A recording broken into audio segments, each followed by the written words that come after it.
महाराष्ट्राचं सरकार गुजरातच्या नेत्यांची हुजरेगिरी करत आहे। महाराष्ट्राचं सरकार दिल्लीसमोर झुकल्याची टीका नाना पटोलेंनी केली आहे। प्रफुल्ल पटेल यांना गृहमंत्री करावं असा टोला देखील पटोलेंनी लगावलाय। ज्यांच्यावर भ्रष्टाचाराचा आरोप केला त्यांनाच पक्षात घेतल्याचं पटोले म्हणाले।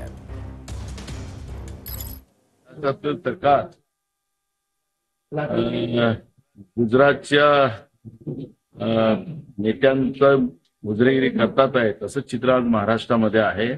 महाराष्ट्र हा कधी दिल्लीला झुकला नाही आणि झुकणार नाही, पण आज परिस्थिती राज्यातल्या सरकारची तीच आहे। गृहमंत्री केलं पाहिजे। ते त्यांच्याजवळ सिस्टीम जी आहे वेळेवरची कसं सत्तेमध्ये घुसायची ती त्यांना जास्त अनुभव आहे। त्यांचेच प्रधानमंत्री नरेंद्र मोदी यांनी जाहीरपणे सांगितले की 72,000 कोटीचा भ्रष्टाचार बँक यांनी लुटलेले लोक आहेत असं सांगितलं आणि 8 दिवसानंतर त्याच अजित पवारला आपल्या पक्षात घेतलं।